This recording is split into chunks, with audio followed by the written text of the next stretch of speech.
So we'll start today. Judy is going to begin with a general overview, and then she's going to turn it over to our other three team members. And if you have any questions or problems with Zoom, you can send those to me, but otherwise chats go to Judy. Judy. So much, and I'm going to share my screen and off we go.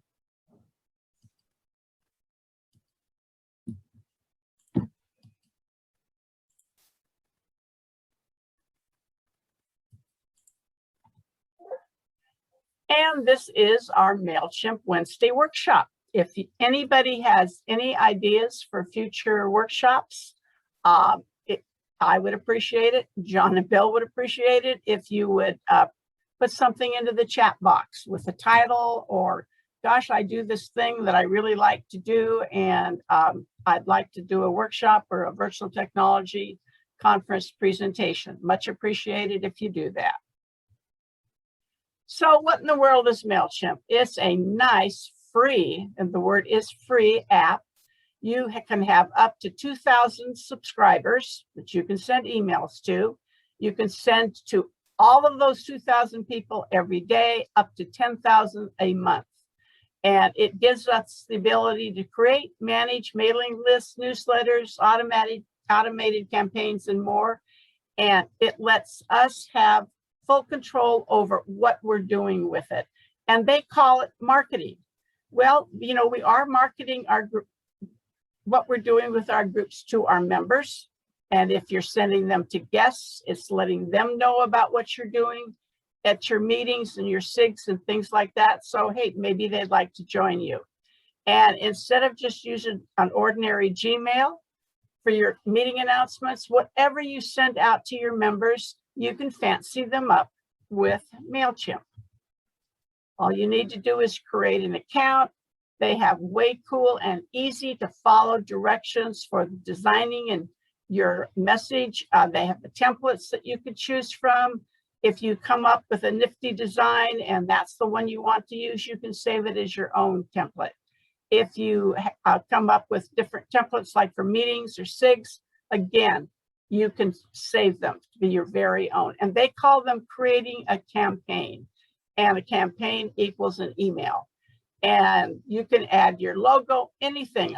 With the workshops, I put a straight line between various things, and that helps define the space. I'm a fan of sending a preview to myself to see how it's going to look. And I sent it also to my two cohorts in crime, John and Bill, for them to take a look at it and see if anything needs to be changed or formatted differently. And then when it's all ready to go, I can say, send it right now. And if I do, I get a high five. Or I can say, send it to 6 o'clock the next morning. You can schedule it a week in advance. You can create several and just schedule them on out. And so you don't have to be, putting these together at once a week, twice a week. You can just do them in one fell swoop if you'd like to. This is where you put your information. You give it a name, who it's to, who it's from, the subject, the content, and then you're designing it, and off you go. There are 14 different templates that you can choose from, and you can change. You set it up in one, and you go, that's kind of boring. It looks too plain. And then you can choose a different one. And then, as I said, you can save the design. And they're called blocks. You could put in a block for an image. There's my divider line number 3. You can put in images and text. You have the footer. You can add a video, so on. And again, they're called blocks. And the end result is at the bottom in their footer, you customize the information on the right-hand side of the screen. Mailchimp and the other services like this will not let you send anything out with an unsubscribe place on it, and that's because of the Can-Spam Act. And you customize that, and you're good to go. You've got your contact list, whether you have them in a spreadsheet or, I put mine into a Word document and copy and paste it in. Bill will show you how to do this the way he does it, and I do everything quick and dirty if I possibly can. And then you can set up groups. Everybody gets the general meeting announcement. Your Linux SIG gets, these people get the Linux one. These people over here get the digital photo workshop. So you can set up groups so you can send out to specific people. And if you add someone to your audience, it's kind of given that your initial contact list to your audience will be your members. They have already, said, hey, yeah, I want to get emails, to know what's happening.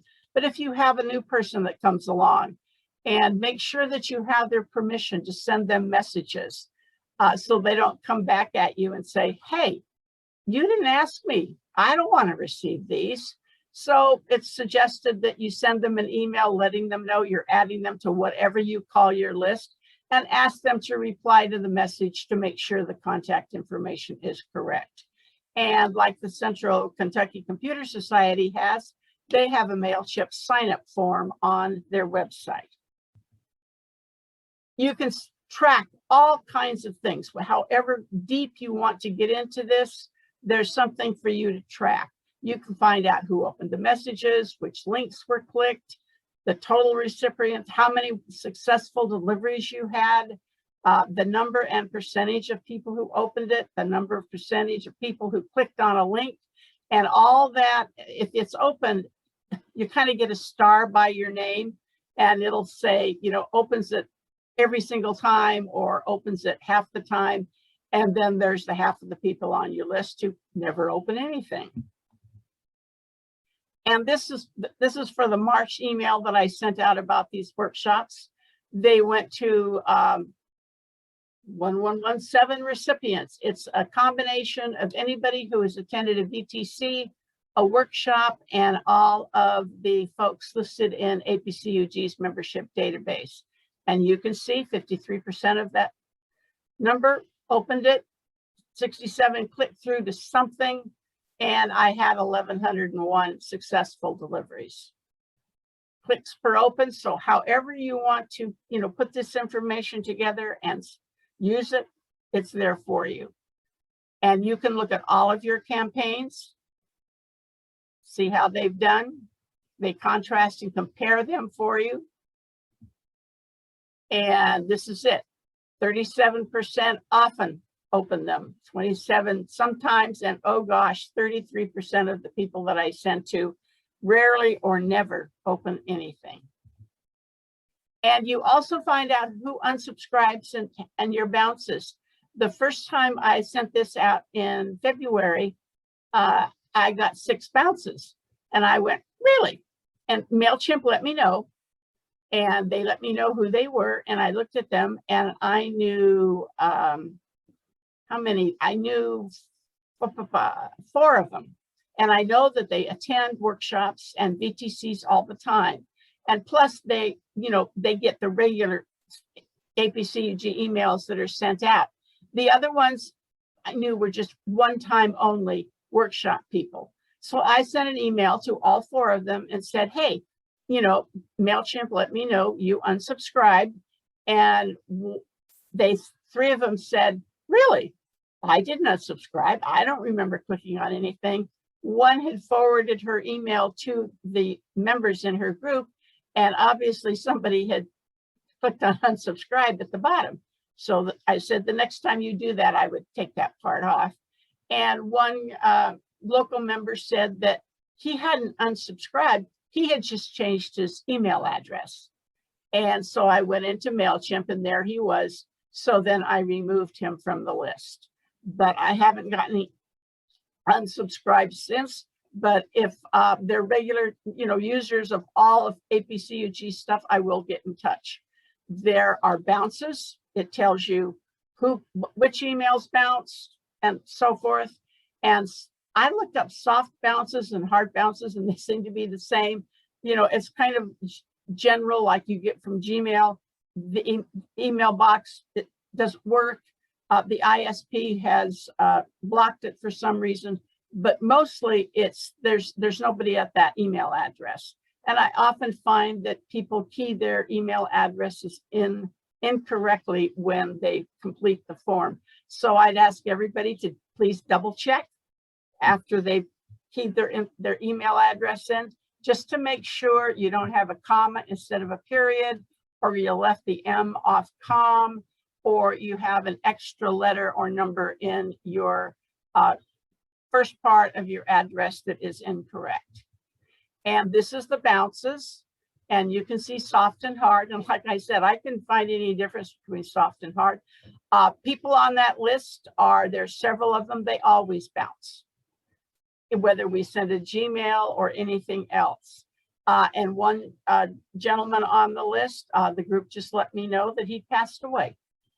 So I'm going to remove all of the usual bounces that we don't get anything through to them at those addresses. And of course, I'm going to remove him too.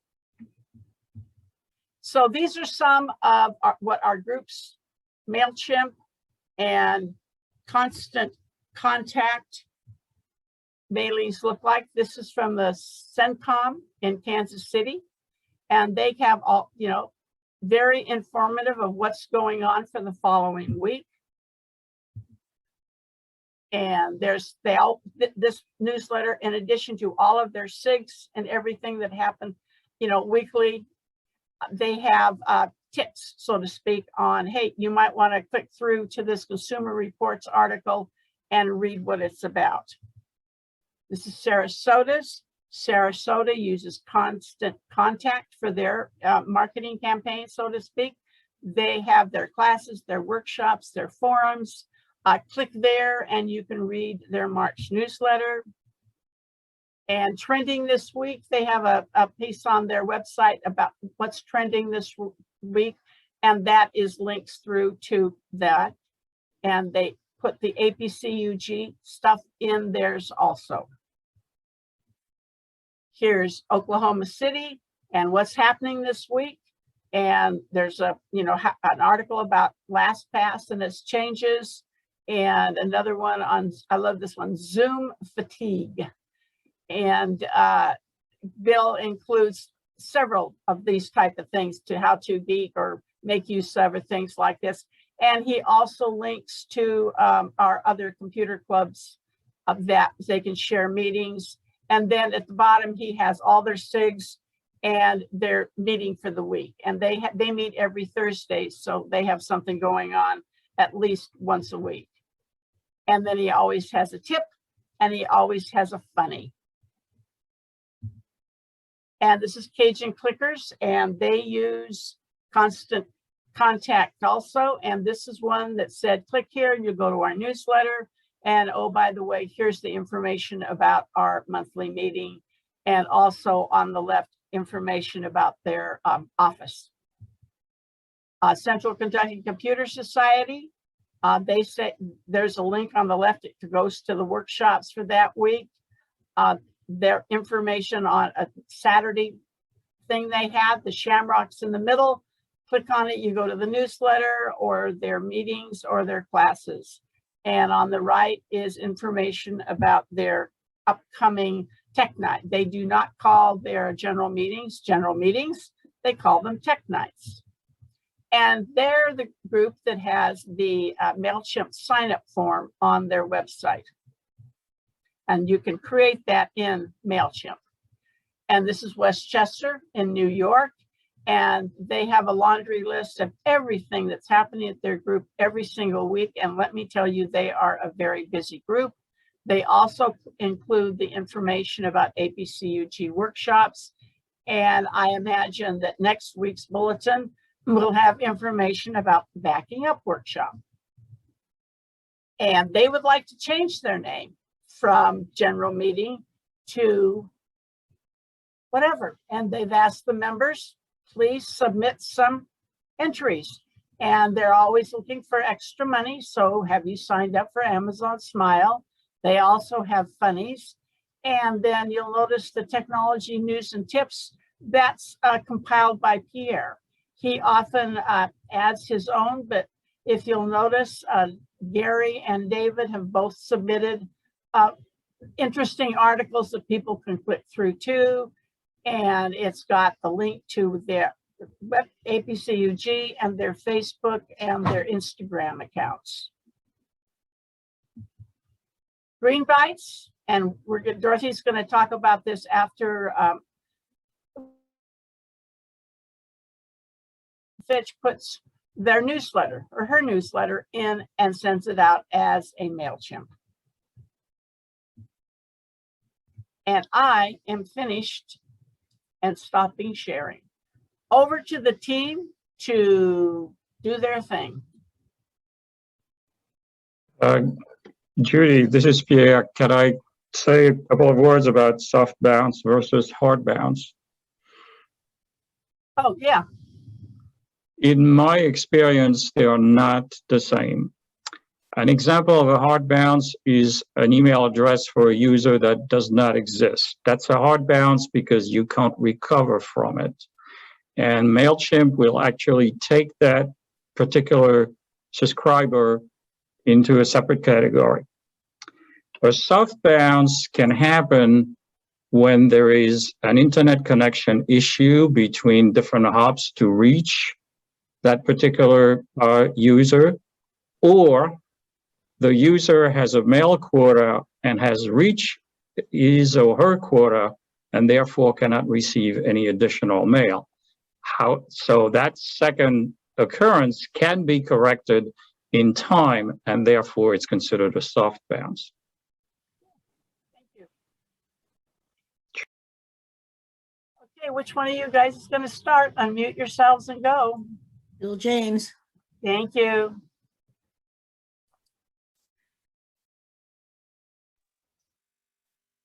Good morning, all. I'm Bill James, and I'm with the Computer Club of Oklahoma City, and we publish a e-bulletin once a week, and it sort of highlights the things that we want to showcase, plus a little additional information, which I curate from various sources. Some of the things I like about Mailchimp is the fact when we talk about the analytics that Judy mentioned, and I can tell, currently we have like 304 recipients, those are our subscribers, and we've harvested those over the years, and they've come from various sources. Unfortunately, everyone gets that whether they're a member of our club or not. So we use this as a form of marketing to hopefully draw people to our club. But as you can see, I sent out for this week 304 emails, and I had an open rate of 37%, a click rate of 12%. All of those were delivered. Of 301, apparently there were 2 bounces in this group. I should say 3 bounces. And then the total opens was 203. This kind of gives you just an overview of what occurred. If you click on the thumbnail here, it'll give you some more information as exactly what occurred. Some of this doesn't really pertain to us because it has a marketing, like we don't generate any revenue from this or anything like that. But the benchmarks that we can show is that it gives a graphical view of the open rate and the click rate and the number of unsubscribed as far as performance. Bill, if And you're then- showing us, you're not sharing. Oh, I'm sorry. I am showing, not, hold on a second. My bad.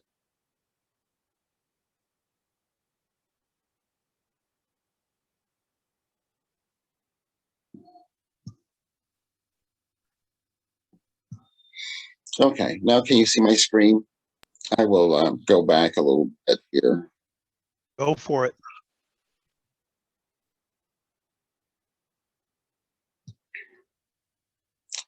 The main dashboard that you really come see first when you go into Mailchimp after you're a subscriber will show you the campaigns, and I have actually 2 mailing lists, so I'm going to change this to my one, which I started out with. Okay, so it showed that I had 300 the number of recipients or emails that I now was 304, and then it breaks it down into different categories. And this gives you just a quick overview, which is on the, so to speak, your home page when you go into Mailchimp once you're a subscriber. So it gives you a quick view of what actually has occurred and the activity. But if you click on the thumbnail here, it'll give you a more detailed view of what actually occurred. So here I had my 300 recipients. It tells me the audience that I to, which my audience in this case is named CCOK members list. It'll be anything that you, when you initially set it up, whatever name you give it, that'll be what is your audience. It tells you the subject and of the particular email that was sent out, when it was delivered. And you can then again view it, and you can download it, print it, do whatever you like from the page. There's also some marketing stuff that's included, which doesn't really pertain to my situation, so I just ignored. But below that, I get some benchmarks as far as what's actually occurring within my latest campaign or email. So it tells me how my email campaign compares with others. So my open rate was 37.5%. This is that performance. And then my average, and this is people that are in my same industry. So I guess overall, we're not really doing too badly. But this is a comparison to my current email I sent out to my previous one, 2 numbers here. And this is the people that are in a similar industry that we are. So my audience size, it's made up of male, female, and from 65 and up. And the audience size is from 200 to 2,000. Now, if you're kind of interested in this sort of thing, you'll appreciate this information. There was out of that group I sent, there was 113 folks that opened it. There was 23 clicks, 3 bounces, which contributes to the fact that if you notice up here when I said I sent out 304, and of those 301 were open, well, this attributes to other what happened here. Now, if I want to know what the bounces that Judy mentioned, I can just click here, and it'll show the emails of the individuals that were bounced. So I can get back to these individuals to figure out. These are all soft bounces. So as Pierre said, there's probably some issue. They either have their mailbox is full, or there's some issue that can be corrected. Now, I'm on the impression, I can be corrected, that if you get more than 3 of these at some point, it will then become a hard bounce. And then, in other words, it can't be recovered.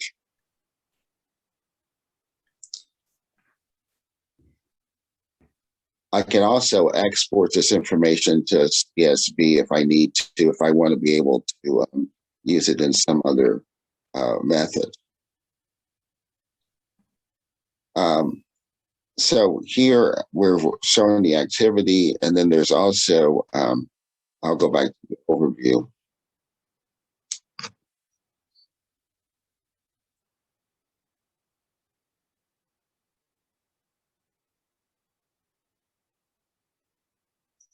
So if I want to see the people actually open my email, I can do that by clicking here, and then it will show me the people that have opened emails, the number of times they've opened them, and also it will even show you the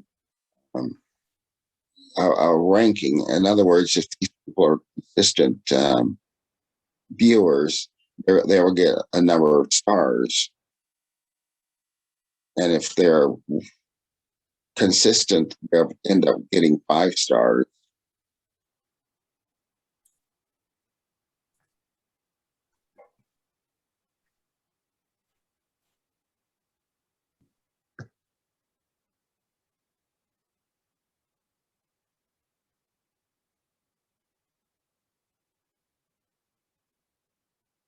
And when I said the number of clicks, I meant, and here is the most popular articles. I can tell which ones were the most received. It was 23 of those that had the highest amount of clicks. The one that's probably used, this is a link I include for Tech for Seniors. It gets a bunch of clicks. People use that as a link to get that particular program on Mondays. And then here are some of the other articles that were pretty popular.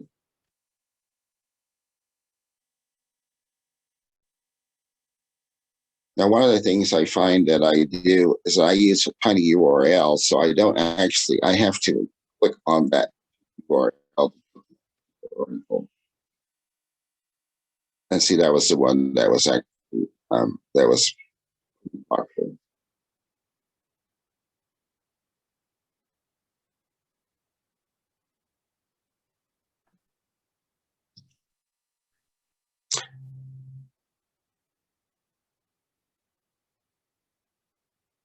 Okay. The other thing that I do is that when I want to manage my my audience, there are several ways you can do that. One is if I want to add a contact or delete a contact, I do it quite easily by going here to audience icon and then going over to manage audience. We'll click on this little box. It'll give me a drop down, and here I can add a subscriber or I can import contact. If I'm just going to do an individual one, someone tells me they want to get the newsletter, I just click on add a subscriber, and then it gives me a form that I fill out, which I put in their email address. That's all that you really need to be a subscriber in Mailchimp is an email address. And I will put in their name, first name and last name. I don't bother with the address or the phone number. And then I have to check these boxes that this person gave me permission to email them. And also I check this box just in case they might be already in the audience, but under another email. Mailchimp will go in and make a comparison. And if they find it's a duplicate, they will notify you, or they will update it to the most recent information. One of the things you have to tell your individuals that if you add them, they may receive an email where they have to verify their address. So make sure you notify them when you add them, that just in case, to watch their email, so that make sure that they respond back to that, so that Mailchimp can verify that they do indeed want to be subscribed. I'm not sure in what that occurred, but I do know that it has happened to me where I've been told, well, I asked to get on your email list and I've never received anything. Well, I go check, and a matter of fact, it's indeed I had put them on the email list, but they didn't respond back, so they didn't get added. Excuse me. Just remember that. So that's if you want to add an individual subscriber. If you have a whole bunch of folks, you can go in and import them. And how I do that is you can do it in two ways. You can upload a file or you can copy and paste. But in both instances, you're going to be using some type of thread, whether it's Excel or one of the other spreadsheets. And so, like in this instance, you will need to have some information happen. So if you click on Learn How, it will give you all the information that you need to go about importing or copy and pasting a spreadsheet. In this instance, I have an Excel spreadsheet in the format which they have suggested here. So as you can see, to prepare for your file for import, the spreadsheet program like Excel or Google Sheets, open a blank worksheet, create and label the columns for email address, and that's the only field that's actually required. If you paste all your addresses in the email address of your spreadsheet, then you're good to go. But if you also want to put the first and last name in, and I do that because I like to personalize my email. So when I go into ask me to select how I want my email to be addressed, I can put in their first and last name. So when they receive the Mailchimp, it'll be addressed specifically to that individual by their first and last name. But if you don't want to do that and just the email, then you don't. You just blank. Let me see if I can show you what I'm talking about.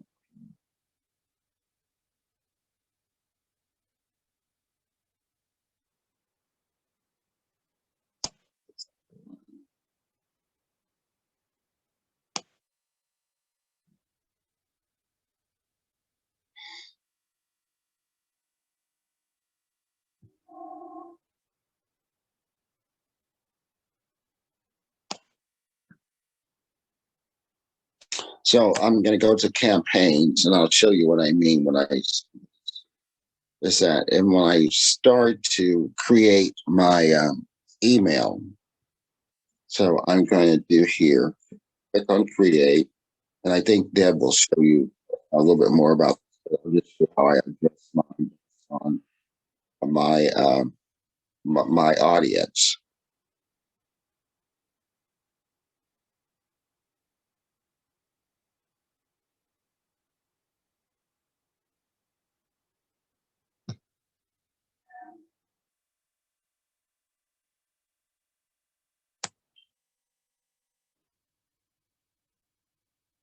I'm gonna have to go through a couple steps here to get to it. We'll do that.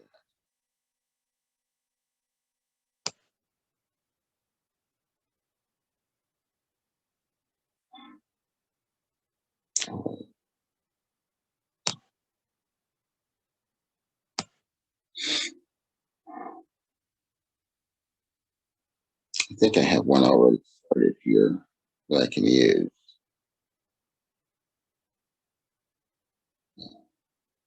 All right. So here, where it says add add recipients, this is going to be for my audience. So I'm going to click here, and now I choose my audience, which in this case would be my CCOKC mailing list. And then down here, the next one is segment is all subscribers in this audience. And here's where I personalize it to field. So I click here, and then it gives me how I want to address these. Add merge text to display the recipient's name to make it more personal. And what I do here, I please select, and I use file name, first name, last name. And so when I have that information in my contact list, the addressee of my newsletter will be Bob James. But you don't have to do that if you don't want. If you don't have that, it'll just be the first name. It could be the last name, or you could also do a custom. But that's all based on how you have done your audience. Just have an email and address in there. You won't be able to use this feature.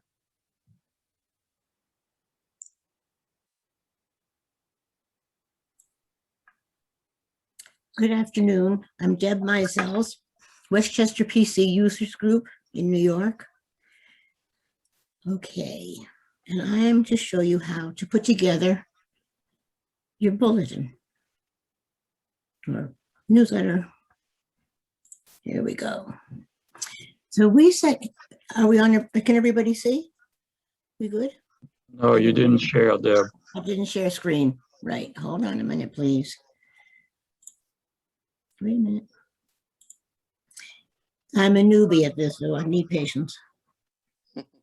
Share screen. You got 72 patients, so that's good. That is good. Okay. Where's my, that thing is a nuisance. Can you see my screen? Yes. Yes. Yes. Okay. So we set up a demo. We replicated our weekly update from this week and replicated it for this so that we could play with it. And I could show you odds and ends of things. So we begin with edit.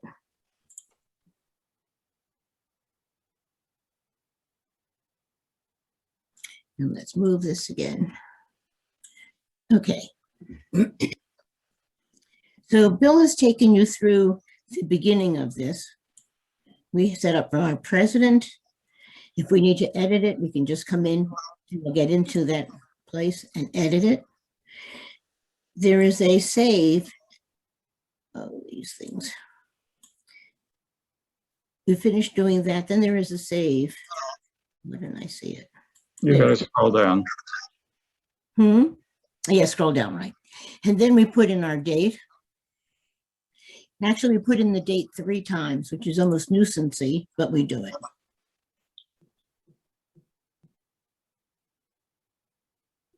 Okay, this is our work page. This is the WPCUG, of course, is a standard. We come in by clicking on edit block.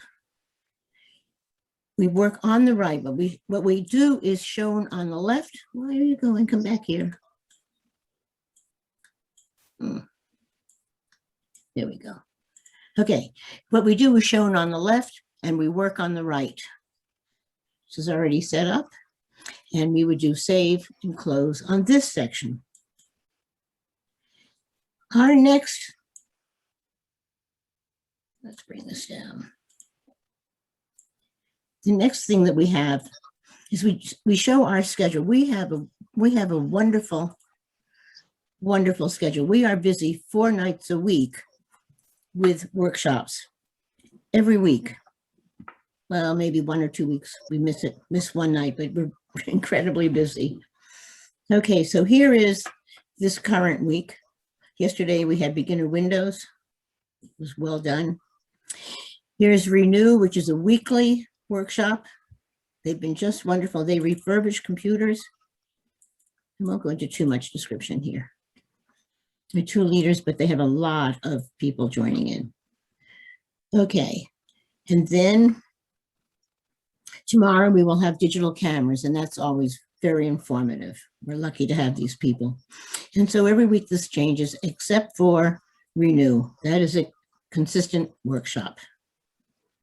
Okay, when we're through with, and sometimes we put in a special line, like it's Memorial Day or it's Easter. Next week we'll do Easter. Here's Passover. Okay, so we're going to save and that'll show on this side. Oh wait, let's show you how we pick our, let's go back to Thursday here so we're together on this. Okay, so we want to show Thursday in this green font and at that size. So we have set up styles. Actually, Pierre, I think, has done that. And that would be heading 3. You see, there's no change, but I'm not sure I'm going to be able to do a change right here. Let's do heading 4. Ah, you see, so we lost our style. And that is the easiest way for us to do and to be consistent with these headings. There we go. Okay, and you can see this is a 4, and then this is just regular font. And we don't put anything in here unless it's passed through Notepad. That's how we show our consistency. That'll wipe, Notepad, of course, will wipe away any links, but we would know what those links are. We put them back in once they're here in Mailchimp. Okay, while we're here, you can see what much of this is. If we want to do a link or web address or an email address, we bring it in here and it shows beautifully. Okay, this is to bring in things. I just received these this morning and put them, you'll see them at the bottom of our update because I put them in right away. We're very proud of those. But anyway, we do all of that here, loading our graphics. And we have, you can see 130 because we've been doing this for quite a while. So we would do an upload. I don't really want to do it. And then it goes to insert. I guess I won't finalize it. And then we get dimensions and we sort of have an idea of what size we need to use and then save and insert image. And that's really all that is done to that. Okay, let's go back. We're going to go back to the beginning, I know. Yep. Okay. Now I do this weekly update with another member, David Schulman, who couldn't be here today. But he and I have used a couple of these blocks, but I'm not really familiar with them. Maybe Pierre will pitch in and eventually and show us how to use those. But they're quite good. Yeah, no problem. Okay, in a while. Okay, let's continue. I don't want that section. I want this section. Okay, the next thing we have is what we call looking forward.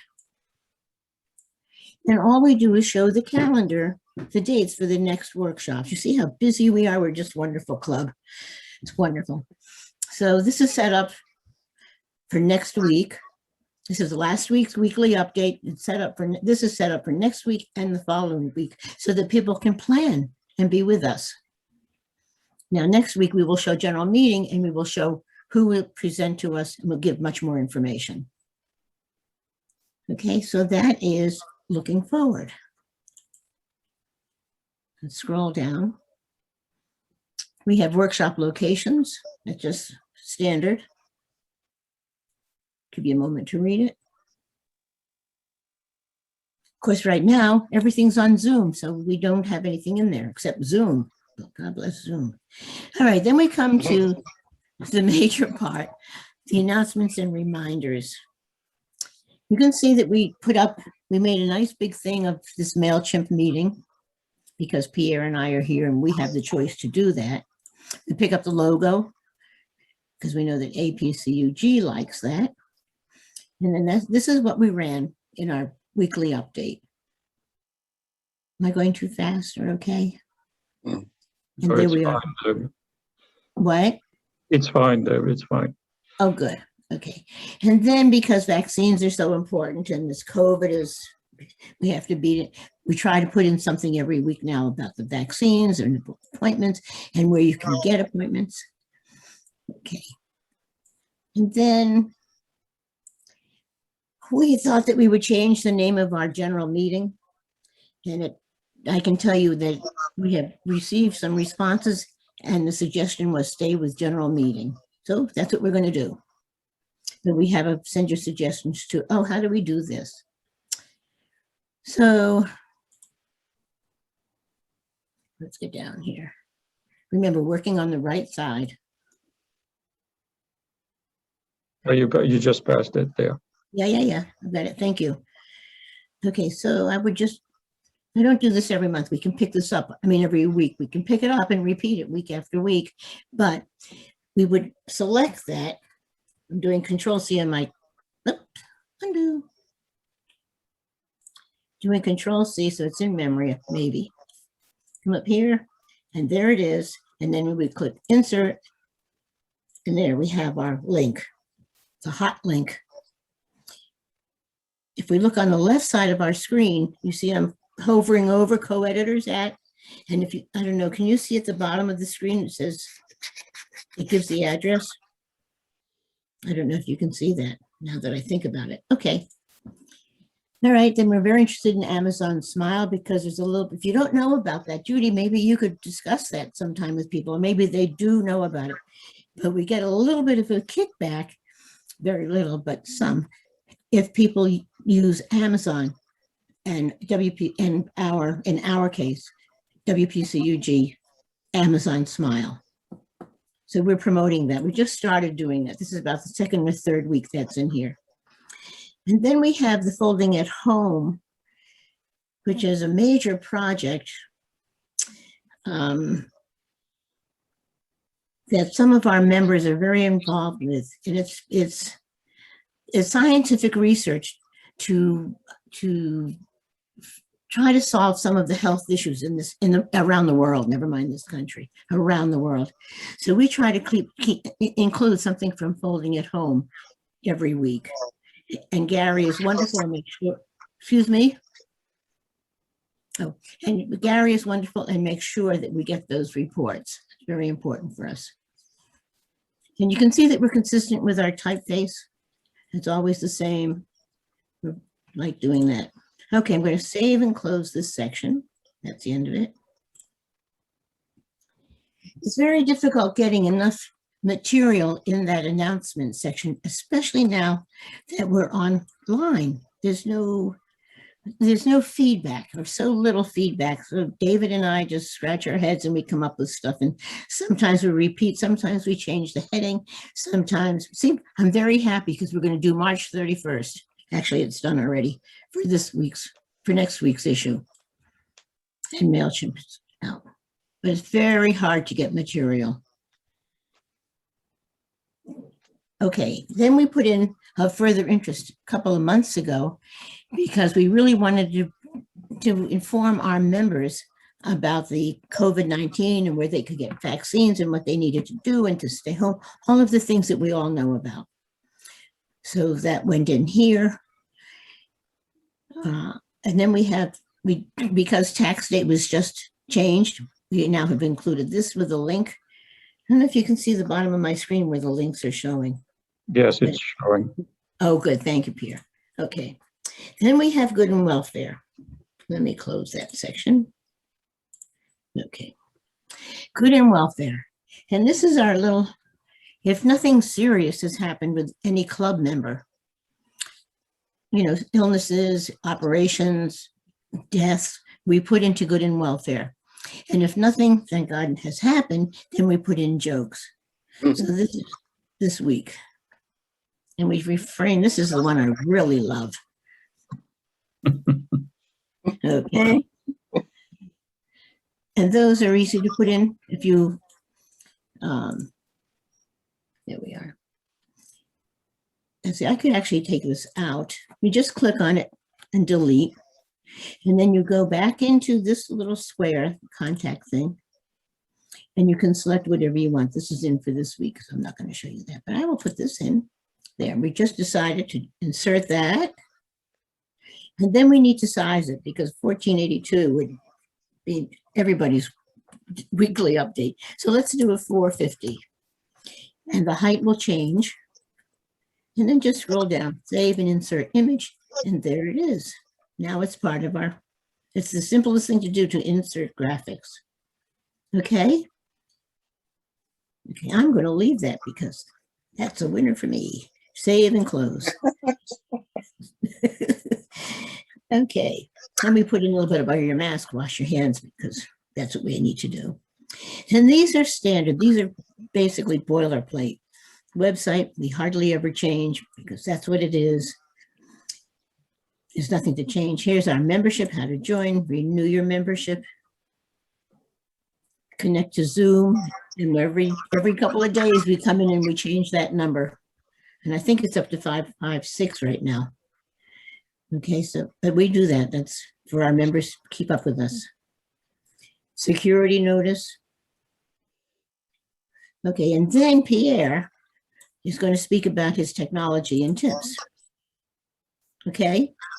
Sure, you want me to do that now? Yeah, that's your section. Okay. Okay? So every week I fill that section. Members are welcome to send me any articles that they have found.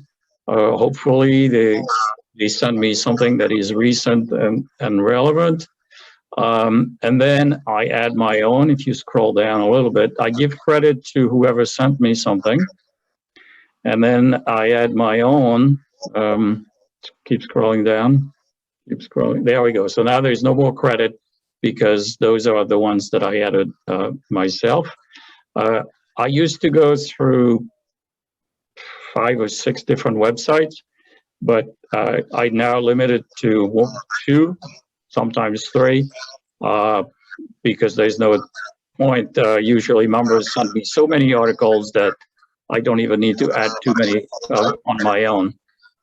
There's some echo or something. I'm not sure what's going on. Okay. How do I do the see more? It's just a link. I'll show it. I know I'm not. I was thinking I was controlling. Tell me what you want and I'll do it. Or I Well, can I give was you going to the screen. request control and then I would have clicked on yours.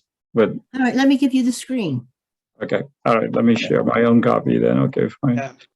You're free to share. What? He's free to share. Yeah, I'm going to share. Hold on. Let me just get ready. Okay. I'm opening it to the right spot. Hold on.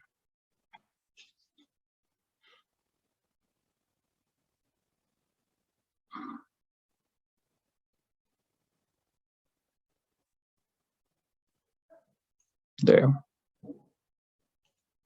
Okay, so now I'm going to share. Screen 2. Okay. So let me open the section where I can edit. And let me show you what's going on here. I just put the link of the article where this one happens to be a YouTube video. I just put the link of whatever I want to refer to.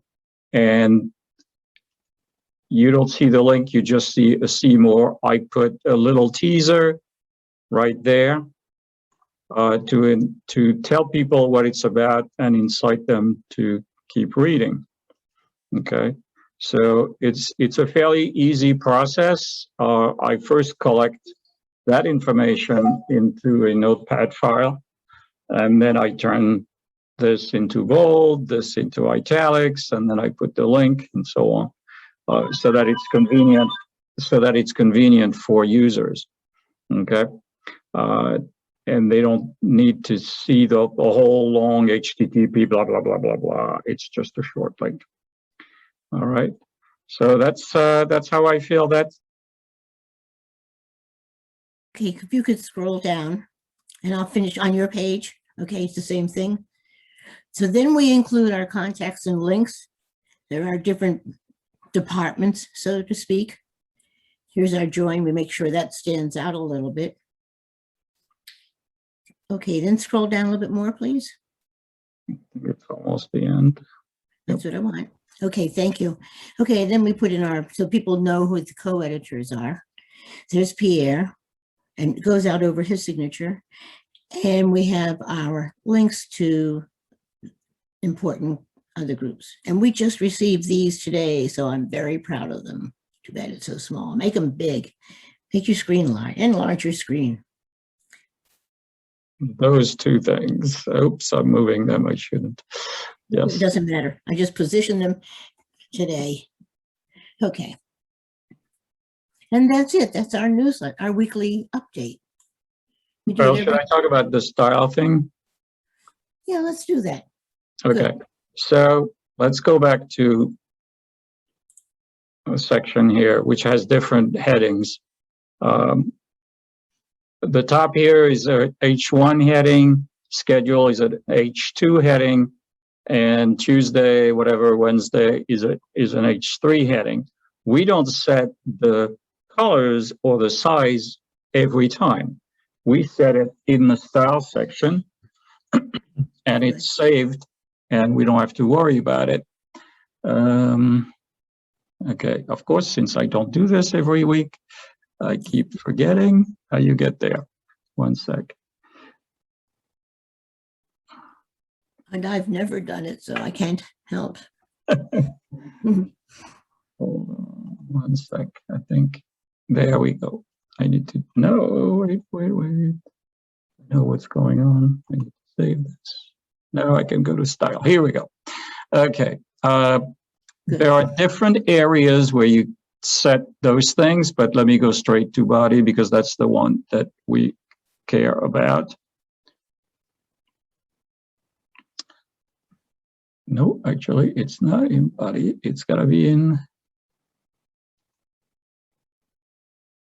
Where's our H1, H2, H3? I keep forgetting. Whoa.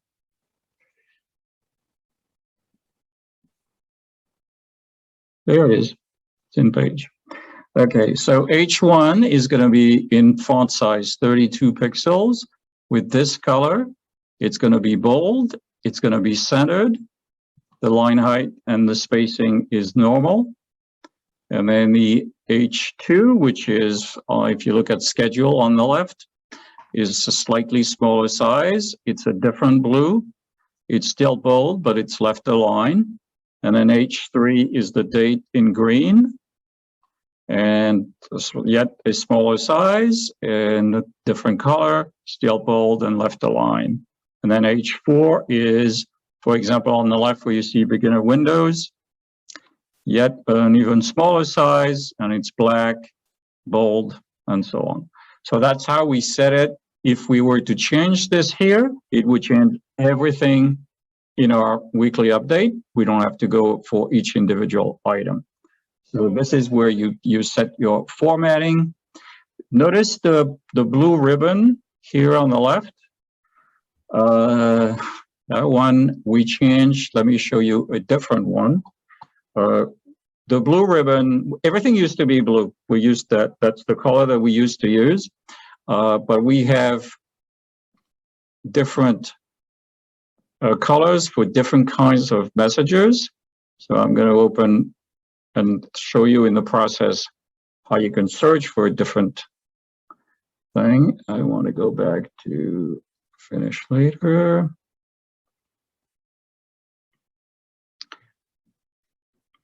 Okay, if I search here for cancel, for example. Okay, here's one. I'm going to view email. And this one is red to make sure that people notice that there's something here that they absolutely need to pay attention to. When they need to do something, whoops.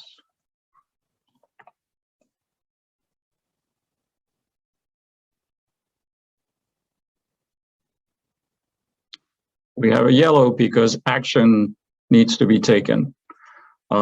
Notice here the first name, which would normally appear if it was the real email that members receive, they would actually see their own first name there. You get the idea. And we used yet another color for our reminders. When everything is normal, we send a reminder every morning of if there is a meeting that day, if there's a workshop, a general meeting, or whatever the case may be. No, I'm not, I want to send, for example, the one this afternoon. This is the meeting reminder that was sent this morning at 8:30, and tomorrow at 9 a.m. the reminder is already scheduled, will be sent to remind people of that workshop that evening. And for reminders, we put a green banner here. I think that's all I wanted to show. I guess we can open it up for questions. Deb, you want to add something?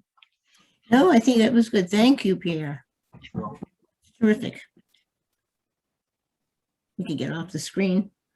Judy, or I don't know who is going to open it up to questions. Judy will. Yeah, we leave it to Judy. She's checking on something that I Bill think was she supposed wanted, to do. she wanted me to do one from scratch. Go ahead. Is that okay? Sure. Okay, so let's go. I take a slightly different approach. In fact, I'm not nearly as my newsletters are a lot simpler, but not nearly as pretty as Deb's and Pierre's. But I will tell you how I started. I'll share my screen. And so this is more or less for folks that just want to just get their feet wet and not. And as you learn, you can get more sophisticated in your design. But say, for instance, if I just wanted to do one just quick and dirty, which is what I'm going to do here. So I have one that's already called. It's that I started out that's untitled. So I'm going to just click on the edit button here. And so that's going to bring up my my template. So right here, I'm going to give it a name, and we'll just call it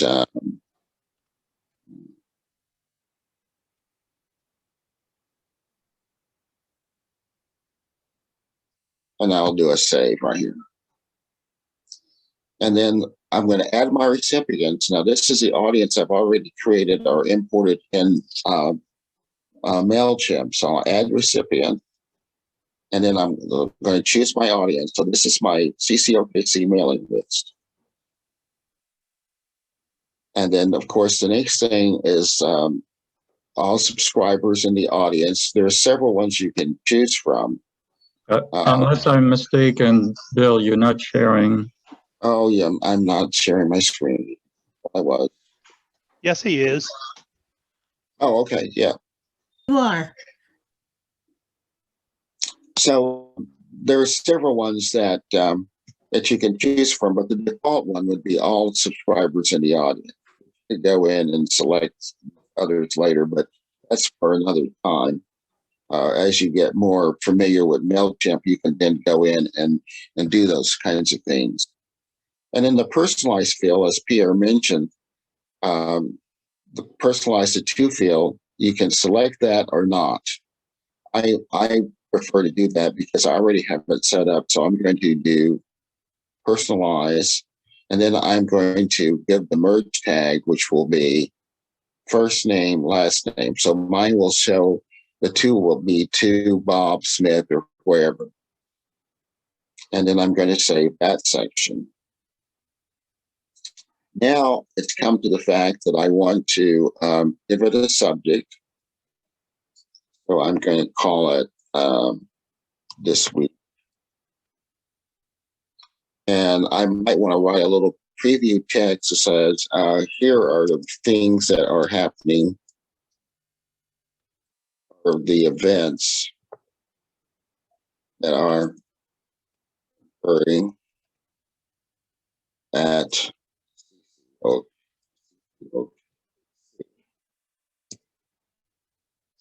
and I'm going to save that. All right. And they kind of tell you, you need a kind of a grabbing subject line, because this is what will appear in the email that they received the little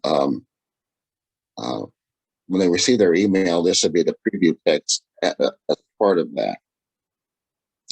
So now it's time for me to design my email. So I just simply go here and click on an email.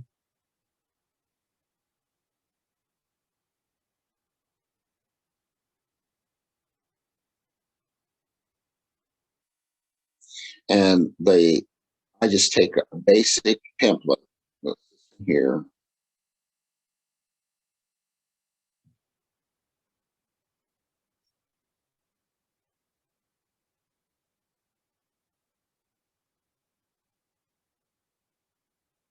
And it comes up. I've already created this heading right here, and I can go in and edit that, but this block is already created and it always comes up every time. So now I have this box. So I'm just going to, let's just click here. And then it brings up my,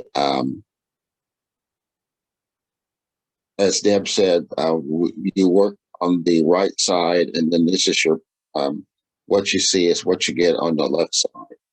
Now I do mine a little bit differently because I actually use Word for my editor. But as it was pointed out, is that this is already formatted text. So when you paste this in, it's already going to be formatted in a certain way. And so if I go to my Word document here,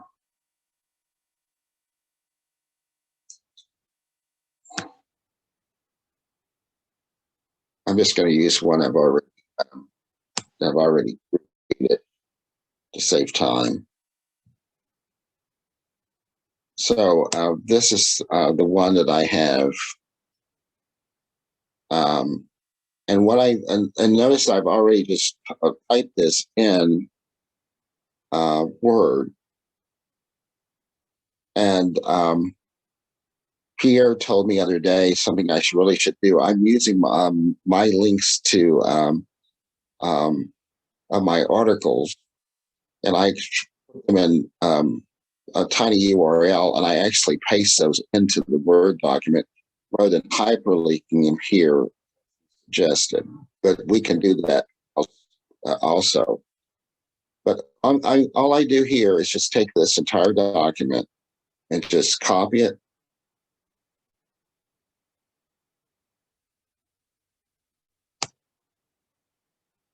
Like so. Mine are segmented, not in quite, it's just one continuous document. I don't have the sections as Deb and Pierre have, which I really like. But I didn't start that way, so I'm going to have to learn how to do that. But for now, I am doing it in this manner. So I've got this document copied.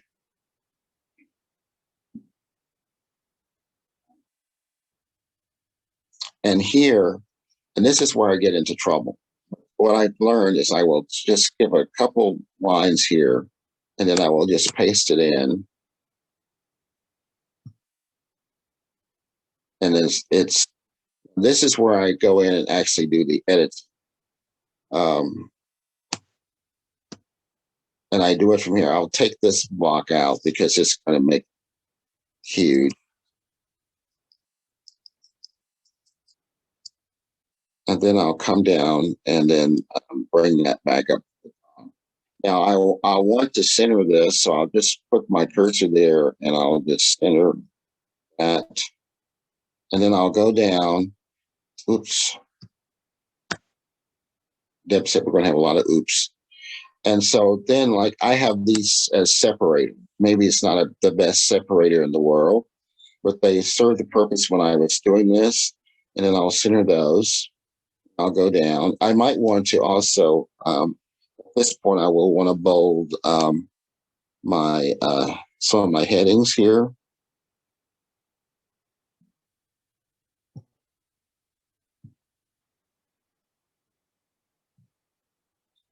And center this again.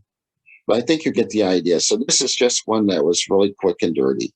But see, my hyperlinks that I have are still intact because I did use formatted text. So So I don't have to go back and link any of those. Some of them I will link.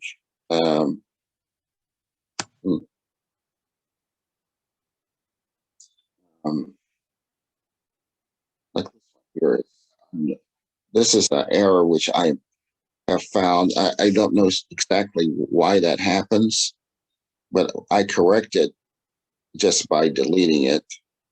And then I'll go back to my Word document and copy it back in, and it usually works. There's a quicker way to. There is?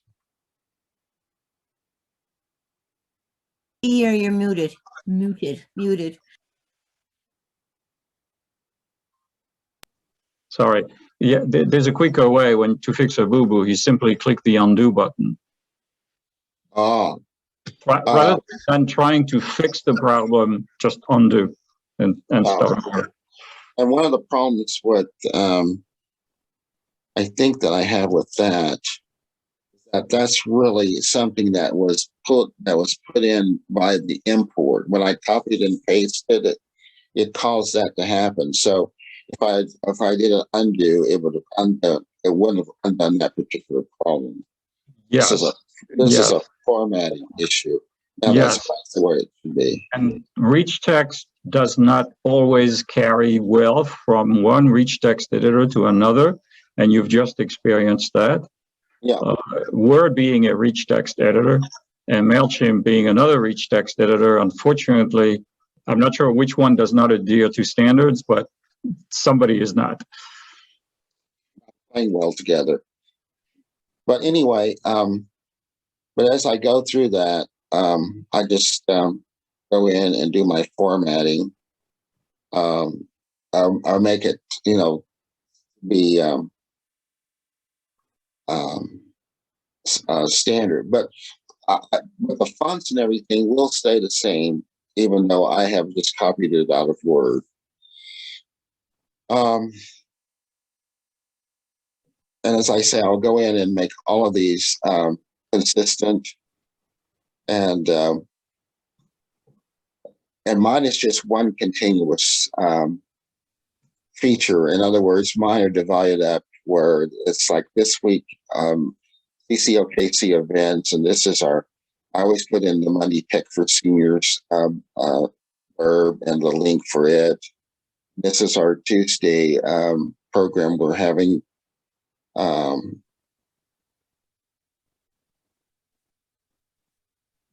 With the WordPress group, which met yesterday, and then this is our workshop that we're doing today with Mailchimp, and I see the same thing that Deb and Pierre did, and there's a link for that, and then this is our Thursday general session, and then this is our Friday works SIG for iPhones and iPads, and then a little information on where you can get rid of your excess equipment. And then I usually include a tech tip, I include a trivia, and I include a joke. And then I will then take this information out because it's not needed. It's part of the template. And that really completes. I'll then also include our APCUG logo. I'll go there and this takes us to the folder, and I will find the necessary. I'll need this. This is my bulletin thing. I will include that. Could you also show the styles and content and settings on the editing page, just so they can see what's in there? Well, Deb and Pierre did that. I don't use that. That's where I format my fonts and my spacing and stuff like that. No, I don't use that because I do all mine from Word, and mine's already pre-formatted at that point. So here I'm going copyright information and everything. Well, hold on, I'll get to that. Okay. So, and then I will, I guess, go ahead and insert that, which is a save and insert. And that's really going to be pretty big. So then if I've made that mistake, I can always go back by clicking on that again and reselecting it.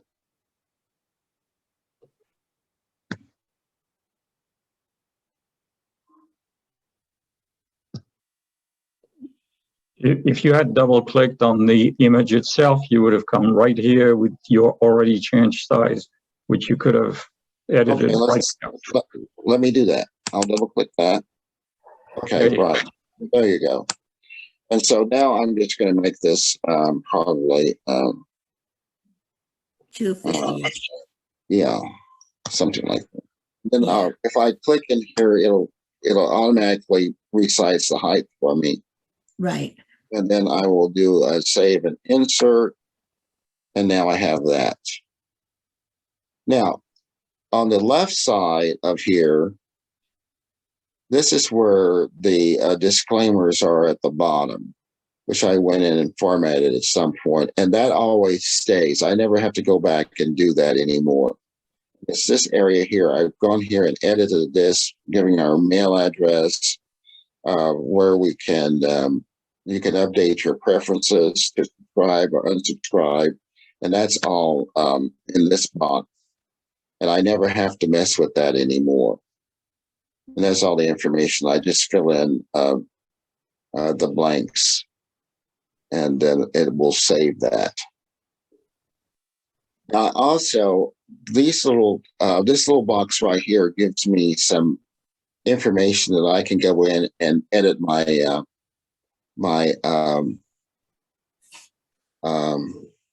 Social media links.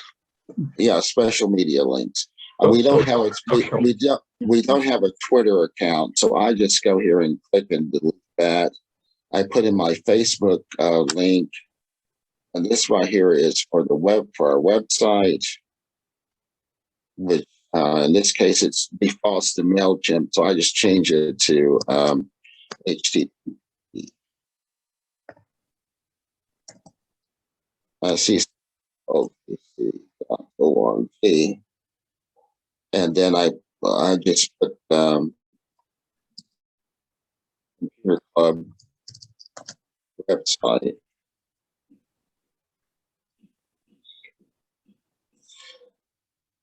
And then I add another service, because this is where I can add my my email, and it'll already fill it in for me based on some other criteria. So this is the contact information. Then I save and close. Now these become active. So let me go here. We didn't do everything that we needed to do to make this look nice. Go back and click on the preview. And this will then show the my newsletter. I still have some work to do. I didn't go in and do all of that, but you can get an idea of all the things that were done. And then at the bottom of this, it's going to show that link I put, plus the disclaimer information. Here's the hot links to the Facebook page, my website, and my email. And then the other information that I've added, which is included in the email. So once I've gotten that all done, I can go up here and just click the X, closes that out. I also then will include, if I want to use the Facebook thing, I will then turn that on and then select the page where I want that, my Facebook entry to be made, which is Computer Club Oklahoma City. And then I click on Save Message. And then at that point, if I have everything done, I have two choices. I can either schedule or send. And you won't get these boxes to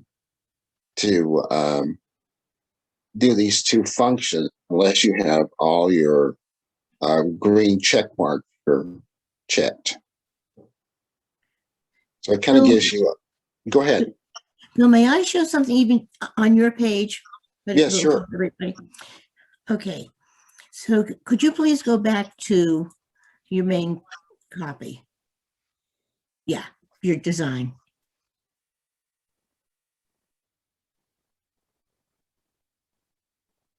I'll think of many more things later that should have been said.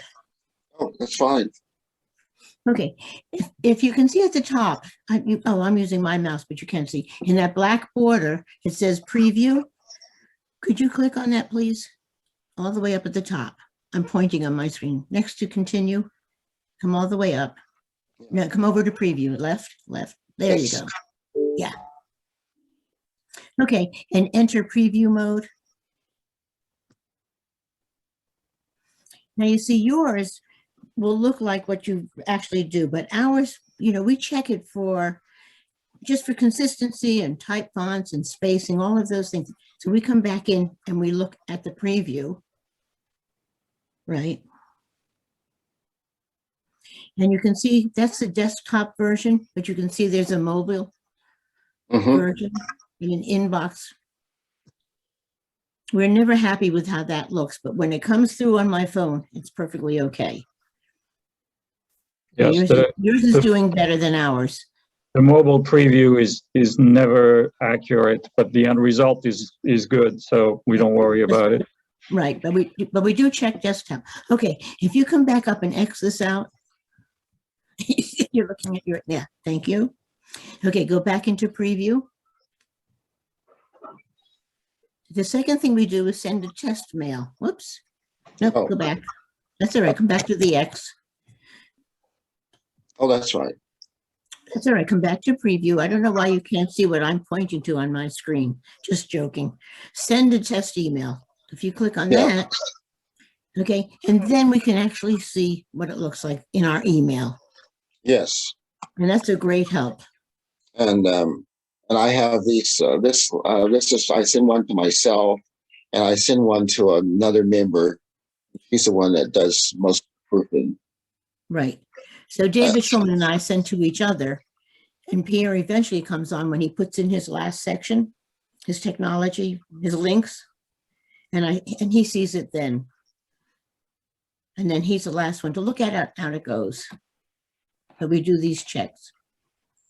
Keep in mind also that the number of test emails you can send is limited. Yes. Don't send, a dozen, or don't try to send a dozen test email because you'll be blocked after, I forget if it's 6 or 12, but you'll be blocked eventually. It's 3 emails. I thought it was more than 3, but no, I'm pretty sure it's 3 because I've been down that road. It's a lot more than 3 because I send many to myself and I send a couple to Bill and John for them to look at it. And I send it to myself and go through it with a fine-tooth comb, check all the links to make sure they're correct. And after sending myself many, Mailchimp has said, I'm sorry, you're out of it. I was thinking I got it's more than 3, trust me, because I'm fine. Yeah, I think it's 6, but I can't be sure. Yeah. Well, that's one of the great things about it because, I'm a hard copy person and I print it out and go through it with my red pen. Right. Okay, I think we might have covered it. Yeah. Go ahead, Deb. I think we might have covered what we need to say. I think so. Thank you so much for doing this, Bill and Deb and Pierre. And if you unshare your screen, let me see if I have any more things in the chat box. And no, I am up to date. So for all intents and purposes, the chat box is closed now. Look, because everybody's awake. I have them in my Word document that I will print out. And Dorothy Fitch, would you please unmute yourself? Dorothy puts her entire newsletter out via Mailchimp, which I think is way cool. And why not? You know, so could you tell us a little about why you started doing that? And is it easier for you than your original newsletter and all that good kind of stuff? I was trying to unmute myself and kept getting this message that said I wasn't allowed to do that, but I think I'm finally unmuted. So I missed the beginning of your question. But I've been using Mailchimp for about 4 years for our computer club. We're down here in Green Valley, Arizona, just south of Tucson. Before that, I used Constant Contact, but I find Mailchimp easier to use and freer. I've also used Mailchimp for several other different organizations, so I'm pretty used to it. We do a monthly newsletter for our computer club. I do from September through April. We're pretty much seasonal down here. We have a lot of snowbirds and a lot of people never came this year. So our whole membership is down by about half of what it usually is. But we do that monthly one, which is posted on our website that anybody in the world can read. And then we send a weekly newsletter with all the Zoom events. We're doing all our meetings by Zoom, and we're going to continue to do that going forward. We usually have a break over the summer where not much happens, but we're going to continue at least 3 of our recurring weekly Zoom sessions. One's an Apple users group, one's all things tech, where people can just talk about whatever technical things they want to on whatever devices or phones or tablets they have. And then we have an investment group that meets.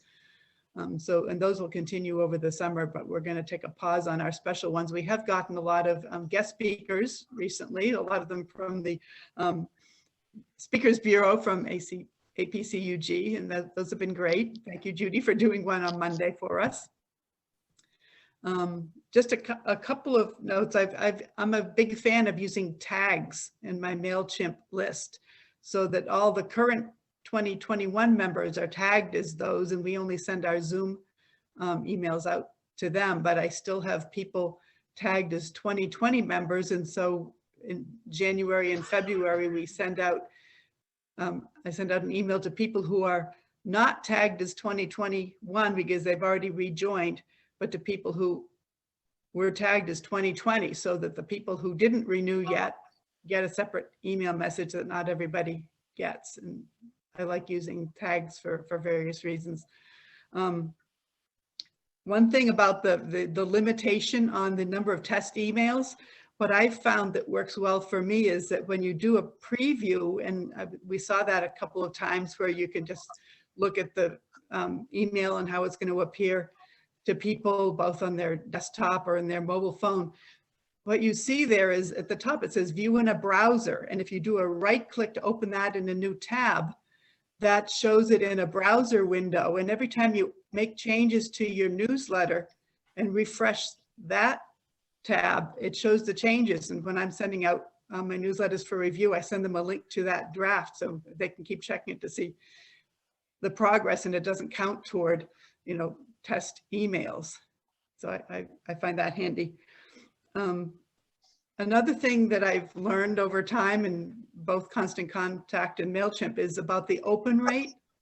The way the open rate works is that people have to see the images. They have to have downloaded the images in their email for they're to be counted as having opened the email.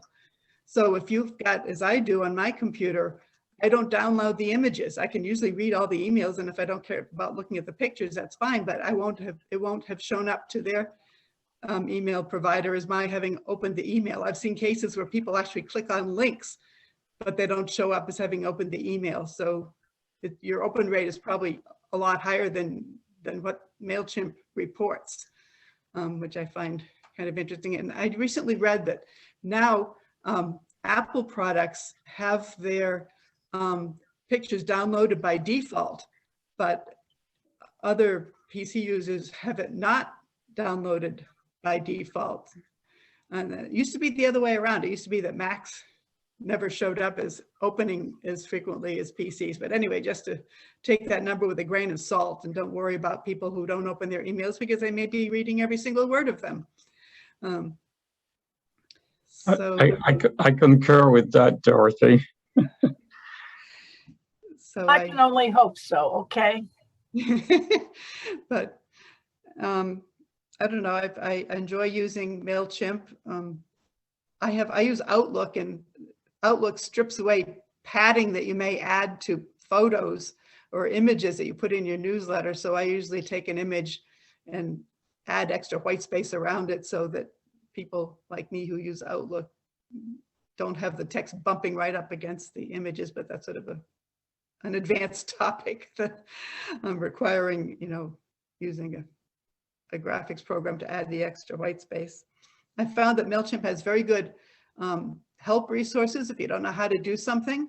I just started using, for another organization, the video block to put in a newsletter. And if you tell it the URL of a YouTube, it actually puts an image of that video right there. So you don't have to go and grab a screenshot yourself. And that's kind of cool.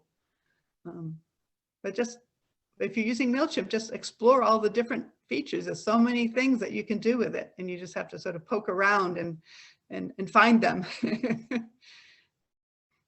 Outstanding. Hey, thank you so much. I'm going to get back to you so you can write up something for me that I can include in the Q&A when I send it out to everybody.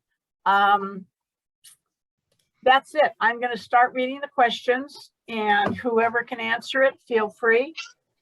And the first question was, please show how do you add the calendar functionality? It says you can easily insert to add calendar links and buttons into your Mailchimp email campaigns. So does anybody link to a Google Calendar or anything like that when they're sending a email out? We don't use the calendar, but if you're talking about a calendar link such as what we have on our website, where the calendar page is actually a link to the Google Calendar, I don't know if that's what they're referring to. If that is the case, then it's easy. It's just a link. But if it's something else, I'm not sure. What I'm talking about is I get emails that say, do you want to add this to your calendar? I want to put those things into Mailchimp. You add events to your calendar. Okay. Yeah. And I'm not doing that yet. And if it's easy, I could do it. But if I've got to go through each event for our bi-monthly newsletter, which has like 20 events in it, it's a lot of work, I guess. Basically, what you're talking about is generating the ICS file for that event so that people can load it into. I don't know how to do that easily. Okay. Can I ask another question, Judy? I'm not going to monopolize. Go ahead, George. A lot of our emails end up in Gmail's promotion folder. I don't know if other people are having that problem, and a lot of people don't read what ends up in their promotions folder. They never go there. If you add more personalized information, like the first name, last name, does that help get it out of the promotions and into their regular inbox? No, I don't know the answer. Oh, sorry, Deb, go ahead. I believe there's a way to change that. Keep going, and I'll take a look at my mail. Okay, let me see if I can boot my memory. You can change it in your own mail, but if other people still have promotions, Google decides. There's a way to turn off. There's a way to turn off in Gmail to turn off that separation of promotions and I forget what the third category is. I don't use Gmail. I use Thunderbird as my mail application, so I never have to deal with this. But I understand exactly what you're talking about. I don't know that there is a setting in Mailchimp that would avoid that classification by Google. But I think his question was, if you personalize the email, does that keep it from going I doubt into it. the promote. I doubt it. I'm Google not- knows that it's coming from a mail service. So I don't think we can circumvent that, but I'm open to ideas. Judy? I think that It's can be redirected. interesting that when I first started sending out a gazillion emails about the virtual technology conference, et cetera, via Gmail, I would have to send out 4 separate emails because you can only send up to 300 at one time. Google got in touch and said, of all things, you might want to be using some kind of email service where you can send everything out at one time. And oh, by the way, you will get less bounces like it because, you know, they bounce email. I have customized under labels to turn off promotions, social, and whatever the other one is. But I can't find them, and I'm going to look and see if there's anything in there. But I customize everything, and I thought that was nice of Google to tell me that. Well, I was just going to say, I haven't had any of my members complain about their bulletins going to promotions. I think they've been coming through their regular emails. And I do personalize mine. I don't. We have a question from Roy about how does Mailchimp make money? They have paid products starting at $14.99 and up to 2 other levels of how many emails you can send out. This is used by a gazillion businesses worldwide who send out a ton of email all the time. So just like how does Avast have a free security program, they make money on their paid security program and are kind enough to offer a free one. And I know they're not going to be selling your email address because if they did, we'd all get, you know, terribly angry and would start shutting them down. So see, it's right there, $2.99 a month. That's for companies. You know, just, and the next question is, Lloyd says the free version, you can only have one audience. Bill referred to several audiences and he has a paid account.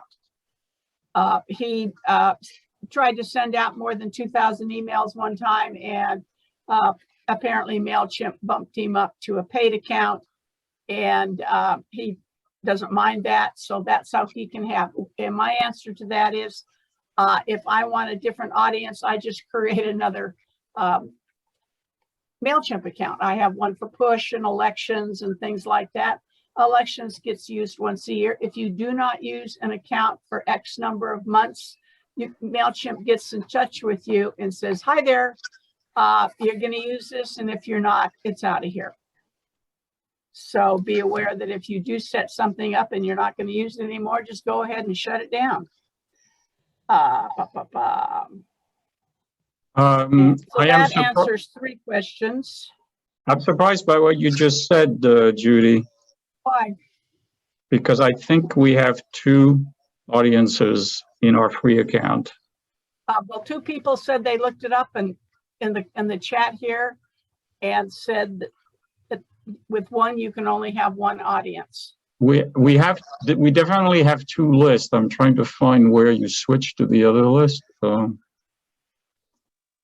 Audiences may be different than groups.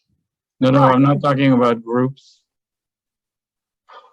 I think there may be some grandfathering involved if you've had the account for a while.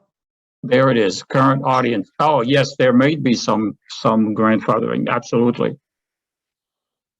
So that may be. That's what it says on the website too. Yes, yes, I found it. I definitely have 2 audiences. So it might be a grandfathering issue, and we had another one of those issues with a free account. Now, that was not the case before. You can only have 1 user. You used to be able to have 3 users, not anymore. So we're down to 2 because I messed up at some point. Something wasn't working. I removed the 3rd user, thinking I'll re-add him, and I was not able to. So yes, though the audience might be the same thing. They've reduced. Ken wants to know if you can have several accounts on the same email address or on the computer. Yes, they do like you to have a different username and email address. And of course, with APCUG, I have many to use, plus my personal one and my computer club's one. And that's the way you tell them apart too. Christina would like to know about the member rating. Can you explain what the stars mean? Is that the member usage, or is that how the members rate the material? Good question. It's their usage, not how they rate the material. It's also based on if people open your emails on a regular basis or not. Bill would like to know what's the difference between open and click. Open is when the email was open, and as Dorothy mentioned, they have to have the remote content, i.e. images, enabled. That's the open. Click is when somebody click on a particular link in the email. Can Mailchimp import a PDF? Debbie says she's been using Mailchimp and has only seen where I can import a picture and perhaps add a link, but she would like to import a PDF. You cannot do that anymore. Bill showed us, he had a few PDFs in his list and they were all sort of grayed out. However, I use hold on. I link a PDF because the material I send for my tips and tricks, I always convert those to a PDF. But it's a link that I include in the gallery. what I found is that you can't He's not trying to insert it.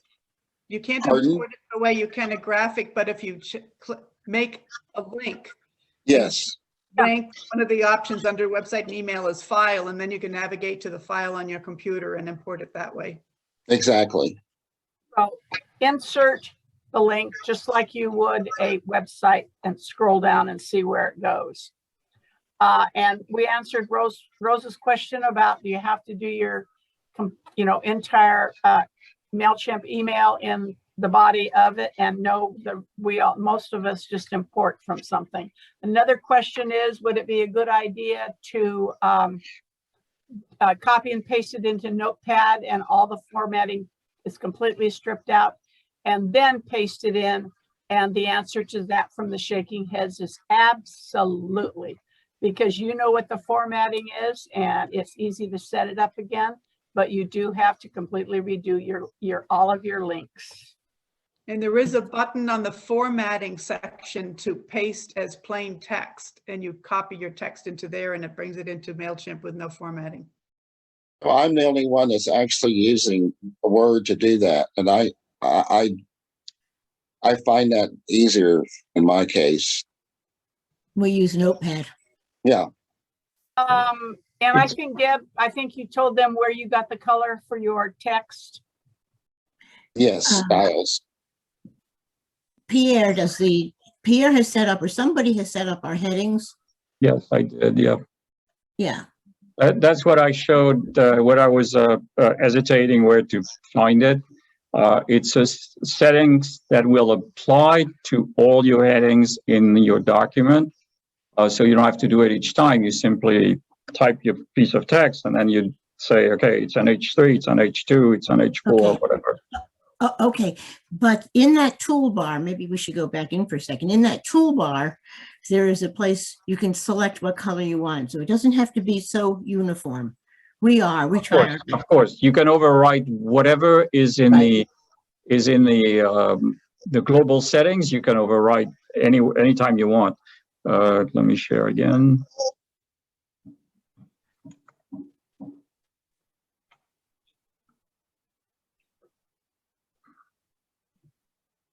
Okay, let me go back to campaign.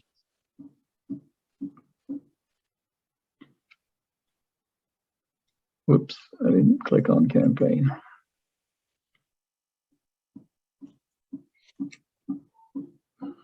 Come on, there we go.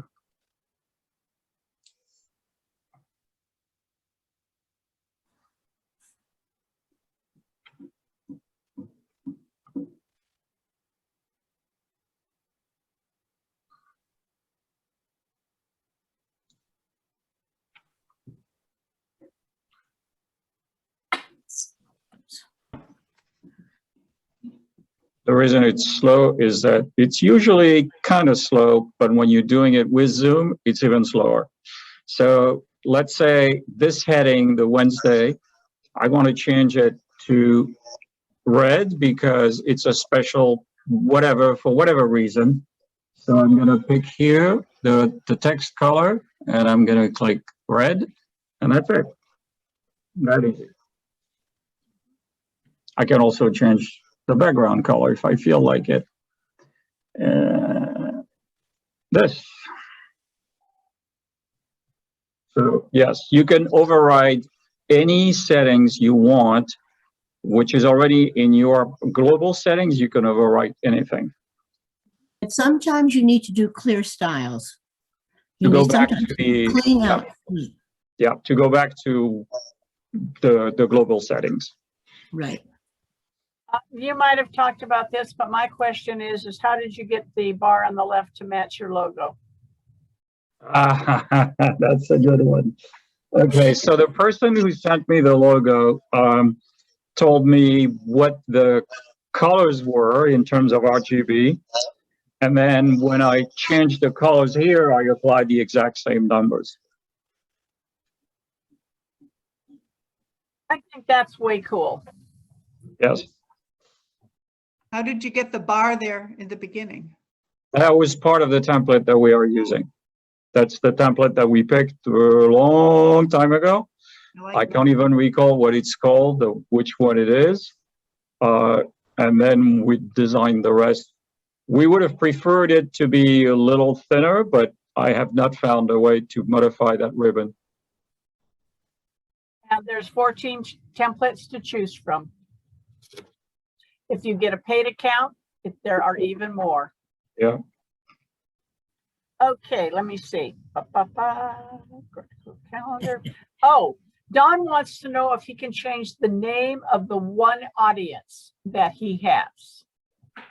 I don't think that's a problem. Bill, have you ever done that? Yes, You have? but I can't remember how long ago that was. So hold on. Okay, so Since nobody sees the audience name, if you want to use it for your group, you just import all of the addresses into the XYZ audience, and you know what it is. So Is it yeah, over? that's not something that the recipients are going to see. Yeah. Right. But if you misnamed whatever, you mistyped something, I know it can be changed. View. Go over to manage audience and yeah, but again, the audience doesn't see that, and as long as you remember it. There we go. If I am here, I can edit stuff. Probably by simply clicking here. Nope. That was in the right spot. Let me go back. But I know I've done it, so. That's a good question to Google it or DuckDuckGo it. Lloyd wants to know, can you have one audience with different categories, like your PC club, and then you want to send a membership notice to all members, Dorothy talked about this, but your newsletter only to some of the members, or you want to have your Word SIG or your Excel SIG or whatever. You can have an audience of everybody, and then are those called groups? You can make Tags. a SIG group or Yes. they're called tags. tags. Well, it depends. You can do it many different ways. And I'm sure we're not using the most efficient way. But when I started with Mailchimp, how long has it been there? 3 years? Something like that. Maybe 4, yeah, I forget. I found that I couldn't find anybody who could help me. And I finally figured out how to use groups. And that's what we're using. So let me show you. I'm going to search for myself and view profile. And if I edit the groups here, the groups that I defined you can belong to multiple groups. So most members are simply regular members, but we have a bunch of other things, and you can belong to multiple groups. And when you send a campaign, you can decide who is going to get it, and you can specify groups that way. So you can target your sub-audience as to who's getting what. George had a question about when subscribers are segmented into groups, does an unsubscribe apply to a member in all groups? But there's actually only one setting for a member, so that is unsubscribed, and that would hit all of the groups. I'm out of my questions, so Bernie, lower your hand, unmute yourself, and ask your question. Gosh, that's 3 things to remember. He's doing it. I have 2 questions. And one is, does this program come with good printable documentation? And the other program is, and you may have already answered this, can I have 2 groups, one to send something to the entire membership and one to send something to just the officers? Asked and answered. You just saw Pierre show us how he set up his groups. You would make an officer group and check the box for yourself and all of the rest of the officers to be in that group. And let me show again. When I send a reminder to all the workshop leaders, only, where is workshop leaders? Oh, they're right there. Right. Only work in that campaign, I am only sending it to workshop leaders. So only members who have that box checked in their profile will receive that campaign. However, if I want to send it to everybody, it's going to be sent to regular, family, honorary, and trials. Okay. So How do you select that, Pierre, when you send it out? okay, so now I need to go back to a campaign. Hold on.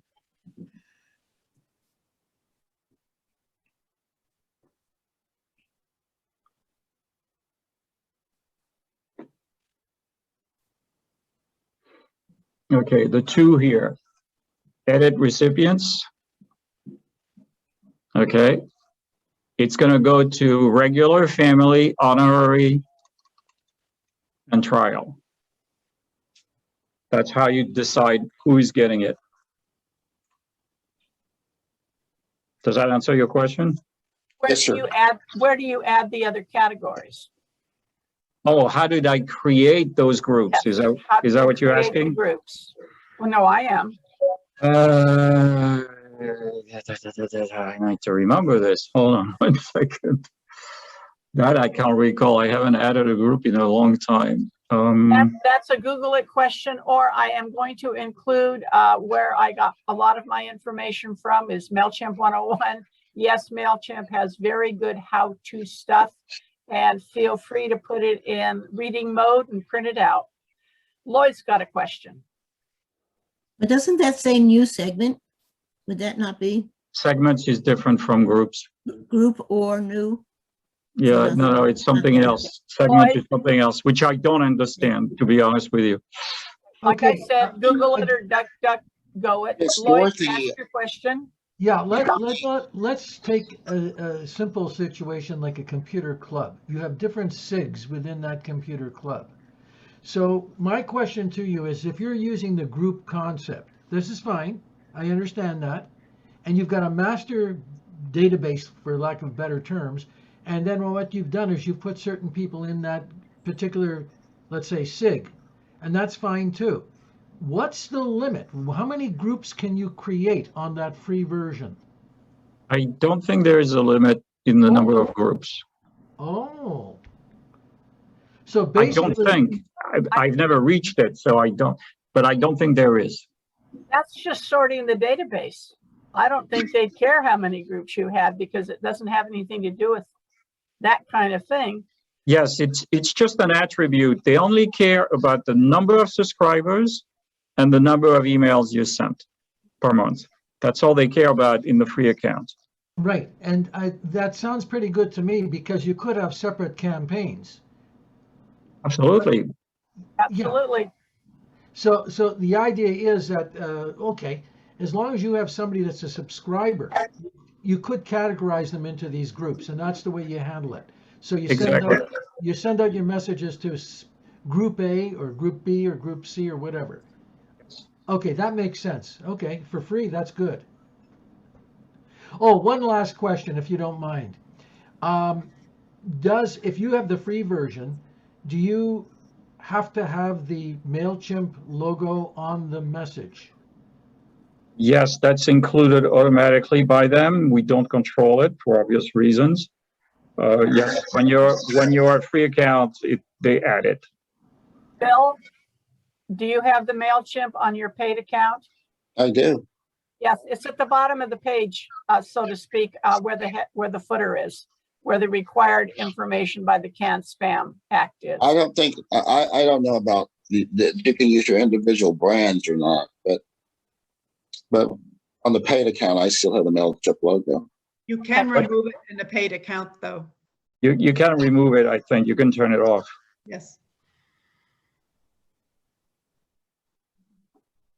Over to George again. Well, this is a question. I don't know how to, it really needs a poll because we came to MailChimp after having a WordPress website, and we used the users to keep track of all our members, and we have pages for renewing membership and accepting payments and things like that. So I'm having to integrate MailChimp with other functionality, and I'm sure many of you have gone through this, right?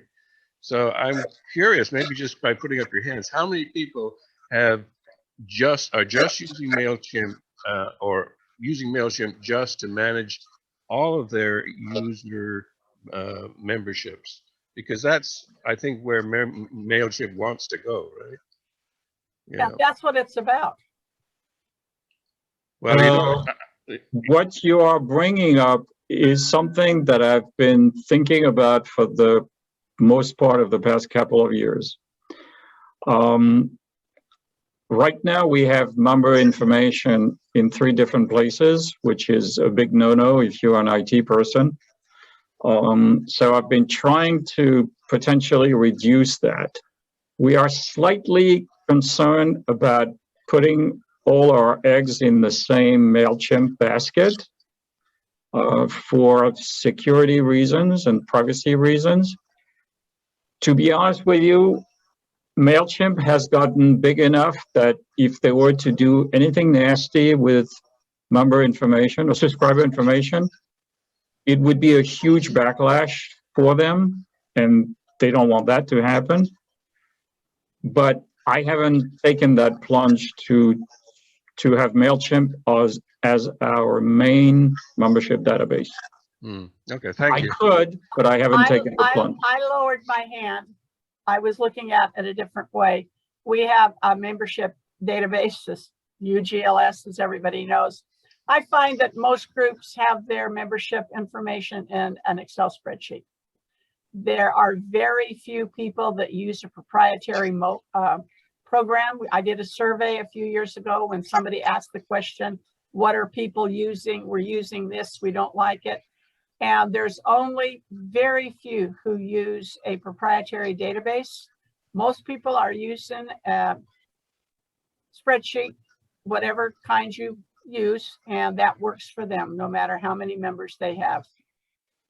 There's another reason why I have not taken the plunge is that we use Google Sheets for our membership database, and I have numbers that are computed automatically, like how many members have joined since the last board meeting, how many have been sent the reminders, how many are this category of membership, how many are that category, and all that is computed automatically with Excel or Google Sheet formulas, and I wouldn't be able to do that with MailChimp, so that sort of stopped me.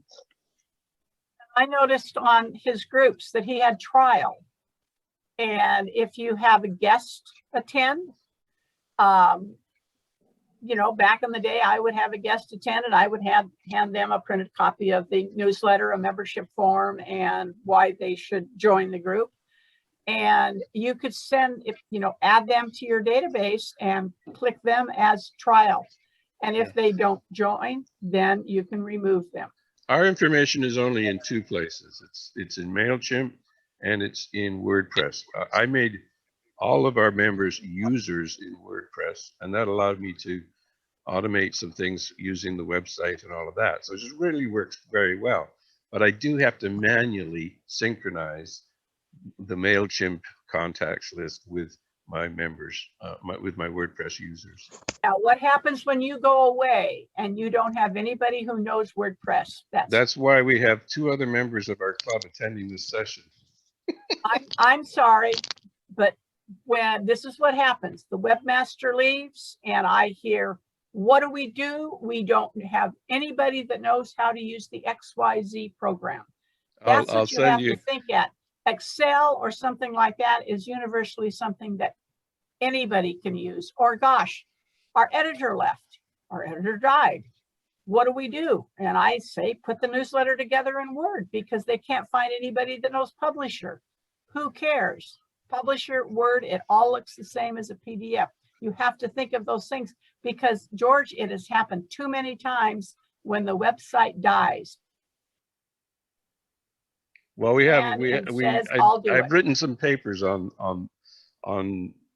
certification and controlling that stuff. So I am very conscious of it, and you know, it is too much in my hands right now. But that's why we have two other people joining this session today, because I want to offload some of that competency. And if you check you know, how you get a utility that just does a couple of things, and then the next time you look at it, it does 16 other things because they want to be your be all end all. And Mailchimp is getting like that. They have new domain names. You can create websites. So when you look at what they offer now, it has grown tremendously from just what we're talking about today. This seems to be kind of the thing over here that's on the left, and gosh, start using all these different things over here. And my thought was, well, why would you want to do a Mailchimp website? But that's okay. But they're offering all of that kind of stuff now. To come to George's defense, I would say that WordPress is sort of the Excel of the website world. There's so many people who know WordPress that it's not as special as you make it sound, Judy. Pierre, I say in my experience with working with APC groups who have lost their webmasters, my statement stands. Okay. I can't even get people to give presentations, let alone somebody to take over something technical like that. But I agree that you have to have at least two people in every function for the reason that you mentioned. Have any more questions from anybody? Hey, we thank you guys all for attending. This has been very interesting. I hope you got enough knowledge to start using Mailchimp yourself. And I'll be sending out the Q&A, also known as the chat, and any handouts that we might have. And Pierre, Deb, Bill, outstanding. Thank you so much. And over to John to close our meeting. As if I didn't have enough to play around with, now I have to go start playing around with Mailchimp. Absolutely. Now I want to know, our group is thinking about going to the Google Workspaces, and maybe I'd say, hey, why are we going there? Why don't we go to Mailchimp? Oh, no. All right, we'd like to thank everybody who joined us today. This is another APCUG benefit to members of our member groups. And we provide these services at a very nominal yearly fee, along with our VTCs, which will be again in May, our workshops, which will be next week. And then we already have 2 scheduled for April. And our YouTube channel with all of the YouTubes that it got. As a reminder, if you attended today, you will get the video from today shortly, and it will be a private link. And then later on, Judy posts it up to our public. All of our back videos from all of our workshops are available on our YouTube, and all the other benefits. So we thank you for coming. Next week, everybody, we should have a full house for next week's backup. And I'd like to thank everybody and give Judy one more chance with a raised hand. Please remove that word shortly from your memories, please. I have all the Linux stuff from last week put together, and that will be coming up shortly to the YouTube channel. This one will follow that. Yeah, but you get it first before anybody else gets a chance to see it. So if you have somebody who missed it, tell them they'll have to wait a while. And if nothing else, thanks so much. Everybody have a great last week or so of March. April's around the corner. So thank you so much. Don't forget, Bill and Judy, save your chats. I just did, but what the heck, I'll save. Nope, I don't have to. Ha. Thanks, everyone. Shut us down, Mr. K. See ya. Bye. Thanks, Deb. Thanks, Pierre. We'll be in touch. Yes. Bye-bye. Bye.